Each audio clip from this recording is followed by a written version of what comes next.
Welcome, welcome, welcome. It is Speedify Live.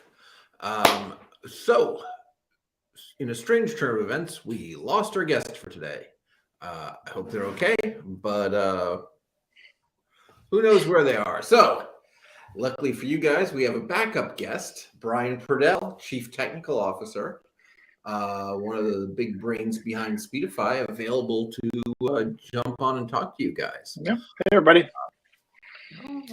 So, if you have questions, if you have comments, you just post them underneath wherever you see this video in the comments, and we will see them and we will answer them. We are delighted to answer them because we're not really prepared with that much to talk about. But that is the nature of live streaming. First piece of advice, things will go wrong. Things go wrong all the time. And, having backup plans, a guest you can call, a second camera, a bunch of extra batteries, things like that pays off.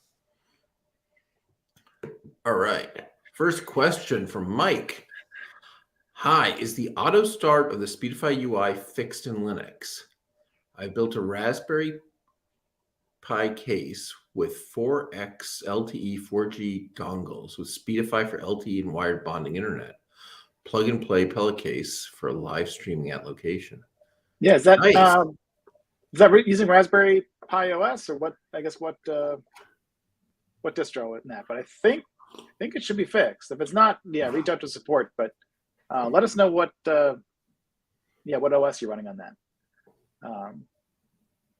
Yeah. All right. Cool. So, Brian, what have you been up to today? So today's been a pretty fun day. Yeah, I mean, at the company, we are sort of jumping into a few new ideas on how we can make Speedify even better for streaming and for users in general. And so a lot of my day was spent on trying to be able to access the, really the stats and the settings of, a Speedify instance running from anywhere. Really, really cool stuff. I mean, looking at how, and it's been a sort of a common request, but particularly for people that have either Speedify running headless or for whatever reason, like, live streaming sort of scenario where you don't want to be constantly looking at the Speedify UI. It's going to be pretty cool. So I'm really excited. I think tomorrow we're going to show off to the company what we've been doing just internally, and it's going to be pretty neat. I'm It's a hackathon. It's a hackathon. Yeah, exactly. What you been up to, Alex? Yes, I got pulled in with Kevin into his project he's doing, his OBS plugin for Speedify. And so we have OBS and Speedify talking, and actually adjusting the OBS bitrate based on how fast Speedify thinks it's safe to go. So if your internet slows down, it'll jump in and detect it before OBS does and adjust the bitrate down. And if your internet speeds up again, it'll bring your video quality will go up and down, hopefully without ever tearing or breaking, because it should dynamically adjust to whatever your internet supports. Yeah. On our desktops, we seem to have it working. Probably this evening, I'll fire up my laptop and walk out my back door and see what happens live streaming, see if the quality comes down, if I can do it without breaking my ankle. That's pretty huge. Yeah, I mean, in one of the nice things of running our own, having our own protocol for Speedify really is, being able to get on a kind of packet by packet basis some measurement of when things are starting to get congested. So I think a lot of times we can sort of detect when things are getting congested earlier than any other, like video encoder sort of thing could do. So I think that's gonna be really nice, being able to drop down from 6 megabits down to 4 or something. At the first moment of congestion is gonna be nice. I think we're gonna be able to avoid spots where, we're sort of reacting to the video already tearing. It's going to be really nice. I think that I'm excited to see that too. All right. So Mike's question, desktop version 32-bit. Speedify service auto start works, but the UI, I think that, should be fixed. And let me see. If it's not fixed, it should be plenty of time to get it fixed in Speedify 12. So I'll see what's up here. But yeah, reach out to support for sure. But yeah, I think that should be fixed.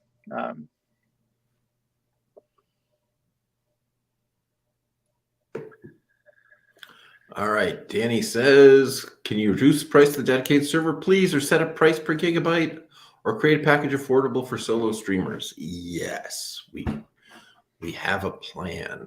Our dedicated servers today are big machines. Suitable for, say, small businesses or medium businesses. I don't know, Brian, you want to talk about what you're thinking? Sure. Yeah. So there's a bunch of people, and exactly, your package affordable for solo streamers. Yeah, there's a bunch of individual people that are looking. They're like, well, I'm not connecting a whole company. I don't want to pay $120 a month for a dedicated server. What can you do for me? We hear that, and so that was part of our push behind wanting to really revamp and redo the my.speedify.com dashboard is really to kind of set the stage for doing nice, cooler things there and really having a self-serve thing. I have a dollar amount in mind that I think an individual server for a solo streamer would be good.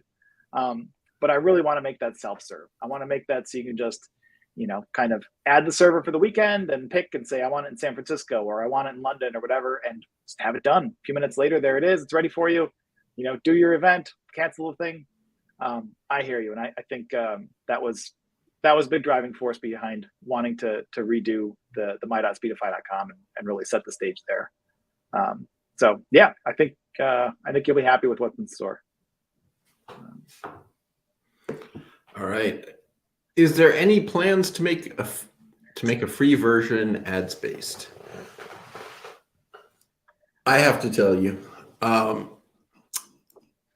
much they would pay us to put ads in the app are entirely based on how much of your private information we're willing to give away to the advertising companies. If you try to do something very private and secure and just show people ads without giving any information, they'd pay us, a few pennies per month, and we would never make money. The conflict of interest in an ad-supported thing like this is so terrible. The only way to turn a profit would be to turn your email addresses over to all these companies or whatever, and we're not going to do that. We care. Privacy is important. It just would send us down such a creepy path so fast. It would be poisonous, toxic. Yeah. Oh, all right. Our good buddy Voicelove says, if you want Speedify UI to automatically show when you boot your device, copy user share Speedify UI auto start desktop to home directory.config auto start. Okay. All right. I assume. Yeah. Mike, let us know how that works. Yeah. All right. Starlink question. Ted wants to know, using Speedify on Macbook with Spacex Starlink as primary via Wi-Fi and iPhone cellular via USB cable as secondary. Any tweaks with respect to the different latencies? Well, how's it working for you? I've heard other people with that setup being very, very happy, right? Because the SpaceX kind of, as the satellite comes overhead, your bandwidth goes way up. And as the satellites move towards the horizon, your bandwidth starts falling, and so when they're kind of overhead, it's fantastic, cheap, fast internet. And when it's not, it gets terrible until it gets better again.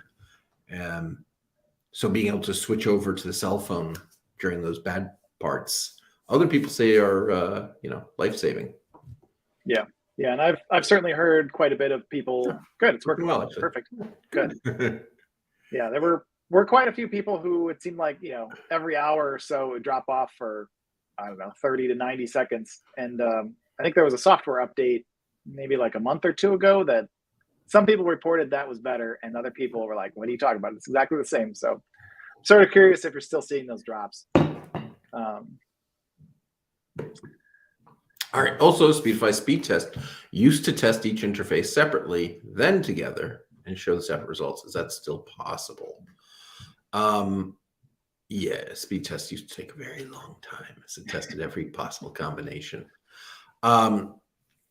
You certainly can pop in and temporarily, change one internet connection to a backup, and it'll be left out of the speed test, and then you can change the other one and do the speed test. That lets you do the same thing, a little bit more manual work. Yeah, and I think we revamped the speed test so it was just quicker and use the current settings. And I think the old speed test used to be a little bit longer and used to give you results that might not quite match what you were going to see. And so now I think we just do a speed test over exactly your settings you have right now and what do you get. But there are people that come in and would like a bit more detail, and so we may expand that. We may maybe after you do that first stage, sort of offer to do a longer, bit more comprehensive one. What does it look like, doing UDP and TCP and change the application type and switch through and really test each connection. I think we could do a really good job with that. I mean, we getting into details a little bit, I guess we took out a bunch of custom code in the old speed test where we were actually doing all the traffic generation and stuff, and just are using iPerf. I mean, under the hood, Speedify is essentially using, it's making iPerf streams, and on the server side, it's running iPerf. So in that way, it's sort of nice that we can, it's a lot more flexible. It's nice leaning on sort of a proven tool kind of under the hood for that. And also made things like the streaming test easy because we're already using iPerf for it, so we can just dial in and do 25 megabits of UDP or whatever we want to do. That was kind of easy to do. And so I think doing something with multi-stage and different levels of stuff should be easy to do. All right.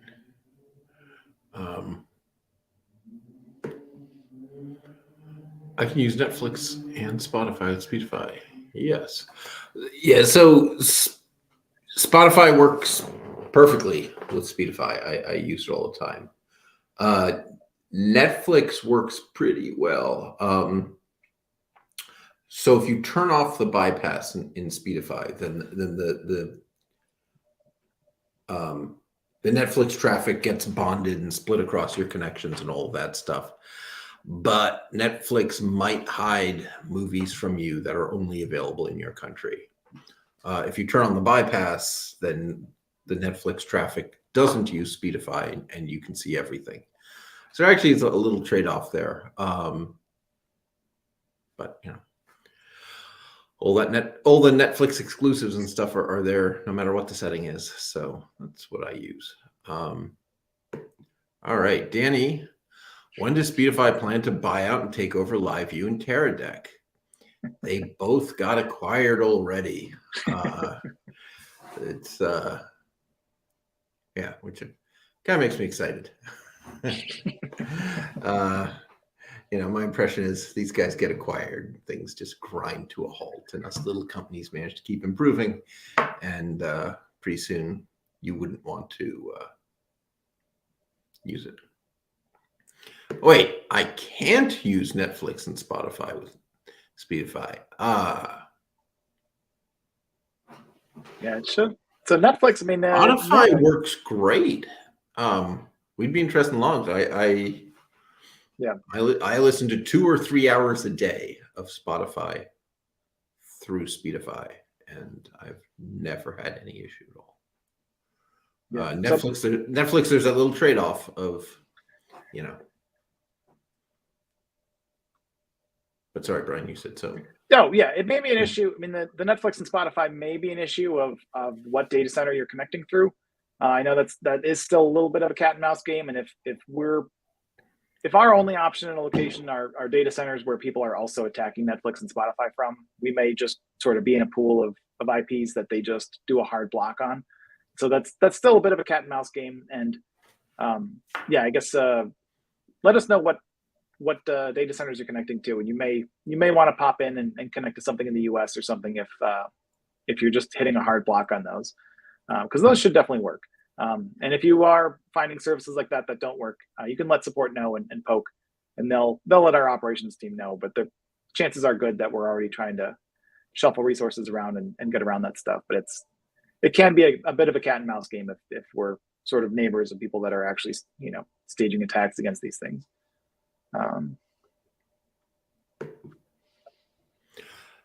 Yvonne says, in your opinion, how do you think Speedify and Switcher Studio will work together for church services? Chris Carson, who was, I don't know, our first or third guest, something like that, swears by it. He uses Switcher Studio and Speedify together. So he uses an iPad. So Switcher Studio is live streaming software, for those who don't know, which lets you do really complicated things entirely on iOS.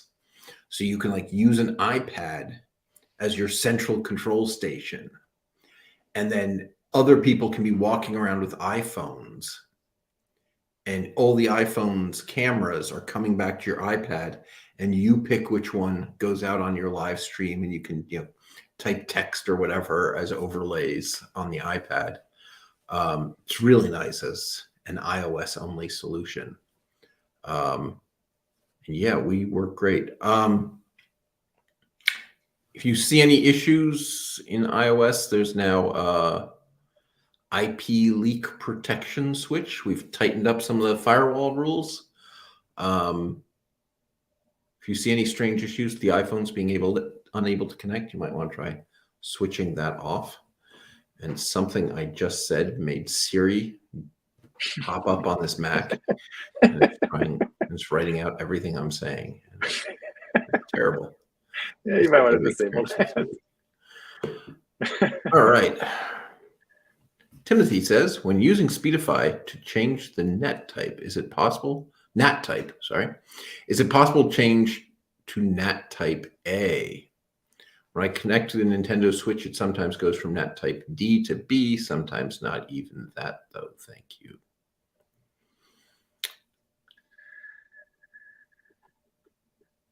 Yeah, I don't know. So you I connect. can't hear you, Brian. Oh, good Lord. Let's see. Sorry, I can hear you now. Siri started talking, and I couldn't hear you. I assume the audience could. All right. You can hear me now, though? I can hear you now. All right. So, yeah, using Speedify and you're connecting a Nintendo Switch, I assume you're sharing it out. So I don't know if you're sharing it out with connected by hotspot or what. But let us know. But yeah, NAT type B might be the most we can do on that. It depends. I mean, a lot of it depends on sort of your router and your upstream a little bit sometimes. But yeah, let us know how you're sharing it to the Switch. Because yeah, if you're on Windows and not using Connect by Hotspot, you probably want to try that. But I can't say for sure if that's going to do NAT type A on the Switch. I assume somebody under support could, but I'm not sure. Yeah, I think NAT type A. I'm not sure what that is. I think it allows incoming traffic, right? I think everything works with B, right? Like I don't think there are any features that don't work with B, right? With B, you have the whole voice chat and everything. So I don't know. Yeah, hotspot when mobile, Ethernet when at home. Okay. So does NAT type B work for you, or are you finding things on the Switch that aren't working for you, Timothy?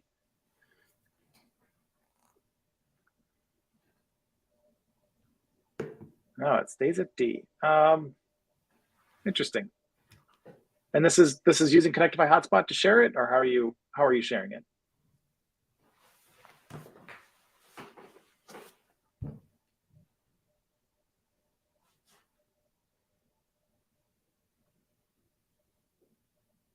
And are you using Speedify? Is it Connectify Hotspot to Speedify to the internet, or is it just Connectify Hotspot to the internet?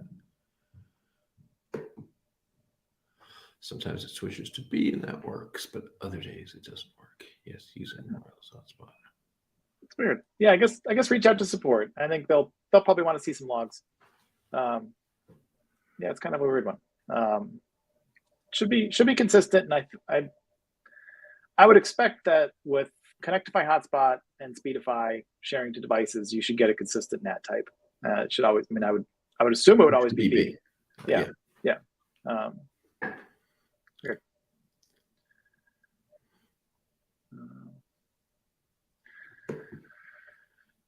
All right. Yeah, Connectify Hotspot does have that gaming mode. There's some settings if it recognizes whether or not if it recognizes that a device is a gaming device, it knows, like, Nintendo wants certain ports open, things like that. So it'll do a few things. All right. We'd be making videos testing Speedify on encoders like the NVIDIA Jetson and Nano. They're way more powerful than a Raspberry Pi. Lots of people. Yeah, we like getting new stuff in, and I've been looking at the new NVIDIA stuff too, and it's we tend, whenever there's like a more powerful thing that's form form factor compatible with a Pi, we like getting those into. So like the Odroid, when we got those in, it's like, this thing's actually gigabit. Like, yeah, we love getting that little stuff in. And so, yeah, I think that stuff makes for good videos and probably makes for good, office hour stuff too, where we can actually show something off. So yeah, I would look forward to that. I think we tend to like to get more powerful, tiny things in and see how we work on it for sure. All right. Google services. Yeah. So the Google stuff definitely gets suspicious of IP addresses where people are coming through with a bunch of different like locale set and keyboard preferences set and things like that. And so I think that's a bit of a common thing with VPNs where our public IP, since part of the nice thing of using a public VPN is having you're sort of coming in and hitting the internet with the same IP as a bunch of other people, so nobody can really fingerprint you and track what you're doing. But yeah, the downside of that is you're sharing IPs with people that are coming in with different keyboard settings and locales and things, and so Google becomes suspicious of that. Yeah, if we detect that our IPs are getting weird, we'll shuffle them around, and so we have some checks of that. But it's always a little bit of an issue. Oh, yeah. This is back to the NVIDIA, the cool new NVIDIA devices. Yeah, yeah, it's kind of true of everything right now. We have no secret connections. Yeah. Not for that anyway. All right. So other announcements. We had planned to do this Brian and Alex thing tomorrow. We're not going to do it. I think we've covered it. So hopefully we've managed to cancel it so people won't be getting notifications telling them to tune in. But on Thursday, we will be doing Helping People Conquer Virtual Events with Tess Vimel from Event Technologies. iSocialX. So that should be fun. So virtual events will be the topic for Thursday. Big scalable events with speakers and huge audiences, and how you can make those work for you, and make sure they work. Yeah, I really like the Ecamm. I spoke at and attended one of their virtual events. I thought it was really fantastic with Doc Rock, and that's where we learned about Camo, which is the software that turns your iPhone into a camera, which I'm using right here, and I think it works pretty well. I think my image is coming out well. Sorry, that's how I actually look. Can't blame Camo for that. But yeah, so Doc Rock, who was running it, actually had his internet go out in the middle of it. And, Speedify, he switched the whole thing over to LTE and, burned through 25 gigabytes of LTE data in one day, but saved the show. So good for him, good for us. That was nice.